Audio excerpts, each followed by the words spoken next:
Friends வணக்கம், welcome to Sumathi's kitchen. பெரண்டியோட பலன்களை பற்றி எல்லாருக்கும் நிறையா தெரியும். அதை பற்றி நான் ஏற்கனவே வீடியோவும் போட்டிருக்கேன். இன்றைக்கி பெரண்டை குழம்பு எப்படி வைக்கிறதுன்னு பார்க்கலாம். ஃப்ரெண்ட்ஸ், இன்றைக்கி வந்து நாம் ஒரு ஹெல்த்தியான ரெசிபி, நல்லா வறுத்து அரைச்ச பெரண்டை குழம்பு. பெரண்டியை பற்றி ஏற்கனவே நான் பெரண்டை துவையல் ஒரு ரெசிபி போட்டிருக்கேங்க. அதுக்கான கார்டு மேலே லிங்க்ல பார்த்துக்கோங்க, இல்லைன்னா டிஸ்கிரிப்ஷனில் கொடுக்குறேன். ரொம்ப அதோட பெனிஃபிட்ஸ் எல்லாம் நான் ஏற்கனவே சொல்லியிருந்தேன். இன்றைக்கி அதுலேயே வந்து ஒரு நல்லா வறுத்து அரைச்ச நல்ல வாசமா உள்ள ஒரு குழம்பு செய்ய போறோம். அதுக்கு என்னென்ன தேவை அப்படிங்கறத முதல்ல பார்க்கலாம். இப்ப பெரண்டை குழம்புக்கு என்னென்ன தேவையானதுன்னு பாத்தீங்கன்னா, இங்க வந்து பெரண்டை நல்லா இந்த அளவுக்கு சுத்தம் பண்ணி இந்த மாதிரி கழுவி எடுத்து வச்சிருக்கேன். அடுத்தது இதெல்லாம் அரைக்க தேவைப்படும். 1 டேபிள் ஸ்பூன் மிளகு, 1/2 டேபிள் ஸ்பூன் சீரகம், ஒரு 3 வரமிளகாய், 1 டேபிள் ஸ்பூன் வர கொத்தமல்லி, 1 டேபிள் ஸ்பூன் கடலைப்பருப்பு, 2 டேபிள் ஸ்பூன் தேங்காய். முதல்ல இது எல்லாத்தையுமே வெறும் வாணலியில வறுத்து மிக்சியில நைஸா பொடி பண்ணிக்கோங்க.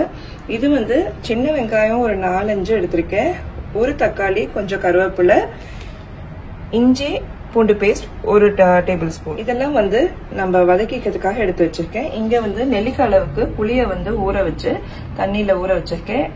இந்த புளி கரைசலை தான் நம்ம ஊத்தி செய்ய போறோம். இது எப்படி செய்யலாம்னு பார்க்கலாம். இப்ப முதல்ல எண்ணெய் விடாம நம்ம இங்க கொடுத்த ஒவ்வொரு பொருளையும் நம்ம வந்து வறுத்துக்கலாம். இப்ப முதல்ல இதுல வந்து கடலைப்பருப்பு,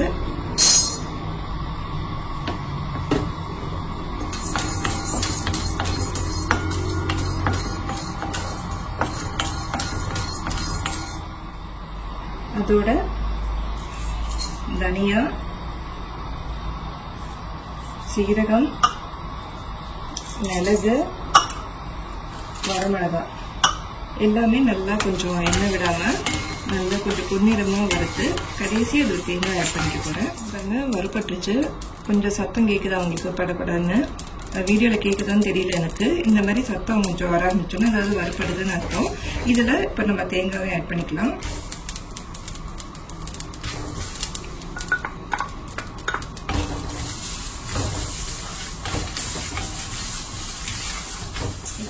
வறுத்தது எல்லாம் இந்த மாதிரி தனியா எடுத்து வச்சிருக்கேன். அதே கடாயில நல்லெண்ணெய் ஊத்திக்கோங்க. இது நல்லெண்ணெய் ஊத்தினாதான் வந்து கொஞ்சம் அரிப்பு இருக்காது. இப்ப நான் வந்து அந்த பெரண்டி எல்லாத்தையும் போட்டு இதோட நல்லா வறுத்துக்கணும். இப்ப பாத்தீங்கன்னா இங்க பாருங்க, இந்த பெரண்டை எல்லாமே கலர் வந்து நல்லா லைட்டா மாறிடுச்சு. இந்த மாதிரி நல்லா உத்தாப்புல எல்லாமே வந்து நல்லா வறுபடணும். அப்பதான் வந்து எல்லாம் நல்லா வறுத்திருக்குன்னு அர்த்தம். இல்லைன்னா நீங்க அது மாதிரி சரியா வறுக்கல அப்படின்னா நம்ம இந்த குழம்பு செஞ்சோம்னா சில பேருக்கு வந்து தொண்டையெல்லாம் அரிக்கும். எல்லாருக்குமே பண்ணாதுங்க. இந்த ஆயும்போதும் அரிக்குமாங்க, சாப்பிட்டாலும் அரிக்குமாங்க. அந்த மாதிரி எல்லாருக்குமே அந்த மாதிரி பண்ணாது. ஆனா இந்த மாதிரி வறுத்து நல்லா பண்ணும்போது ஒண்ணுமே இருக்காது. அது மாதிரி நீங்க ஆயும்போது நான் ஏற்கனவே சொல்லியிருந்தேன், பெரண்டை ஆயும்போது நல்லா வந்து கையில நல்லெண்ணெய் தடவிட்டு அது வந்து கட் பண்ணோம்னா அரிக்காது. ஸோ இது இப்போ ரெடி ஆயிடுச்சு. இப்போ இந்த பெரண்டியை வந்து முதல்ல நான் வந்து மிக்சியில அரைச்சிட்டு அதுக்கப்புறம் கொஞ்சமா தண்ணி விட்டு தனியா அரைச்சிக்க போறேன். அதுக்கப்புறம் நம்ம பொடி செஞ்சு வச்சுட்டு வறுத்த சாமானையும் அரைச்சிக்க போறேன். இப்ப இங்க மறுபடியும் ஒரு 2 டேபிள் ஸ்பூன் அளவுக்கு எண்ணெய் சூடாக்கிட்டு இருக்கேன். அரைச்சதை பாத்தீங்கன்னா இங்க பாருங்க, இந்த பொடி வந்து நல்லா தண்ணியே போடக்கூடாது, நல்லா ட்ரை பவுடரா தான் நீங்க பண்ணிக்கணும். இந்த மாதிரி நைஸா கொஞ்சம் பண்ணிக்க. அடுத்தது இந்த பெரண்டைய சட்னி பாத்தீங்கன்னா, பெரண்டை சட்னி மாதிரி இல்லைங்க, பெரண்டையை அரைச்சிக்கிட்டேன் நான். இந்த மாதிரி நைஸா இதையும் நான் வந்து நல்லா கொஞ்சம் லேசா தண்ணி விட்டு கெட்டியா அந்த மாதிரி அரைச்சிக்கிட்டேன். இப்ப இங்க என்ன சூடாயிடுச்சு, இதுல வந்து கொஞ்சமா வடகம் தாளிச்சுக்கிறேன். அதோட சின்ன வெங்காயம், கருவேப்பிலை,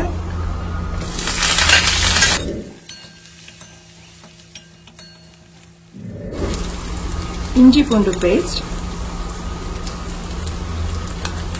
இதுல இஞ்சி பூண்டு வடை போனோன்னு இதோட நம்ம அரைச்சு வச்சிருக்க பெரண்டையும் சேர்த்துக்க போறேன். இங்க பெரண்டை எல்லாத்தையும் கொஞ்சம் மிக்சியை கழுவி விட்டுன்னு போட்டிருக்கேன்.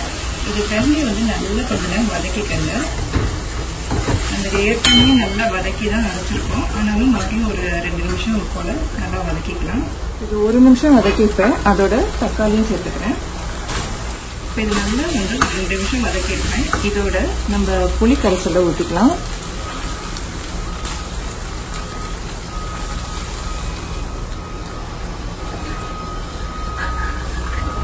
நல்லா கலக்கிக்கோங்க. கட்டி இல்லாமல் நல்லா கலக்கிக்கலாம்.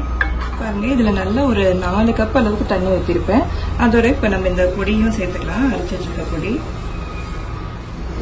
அதோட கொஞ்சமாக 1/2 டீஸ்பூன் மஞ்சள் பொடி, கல்லுப்பு 1 டீஸ்பூன்.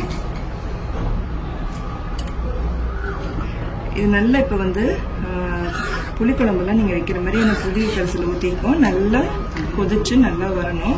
அது வரைக்கும் இப்போ அப்படியே ஓப்பனாகவே வச்சுக்கலாம். இது நல்ல ஒரு அந்த டேஸ்ட் வந்து பார்த்தீங்கன்னா நல்ல மிளகு குழம்பு மாதிரி நல்ல ஒரு காரமும் அந்த புளிப்புக்கு நம்ம புளி போட்டிருக்கோம். அரைச்சி விட்டதுக்கு நல்ல வாசமாக நல்லா சூப்பராக இருக்குங்க. இது கரண்ட குழம்புனா யாரும் நம்ப மாட்டாங்க.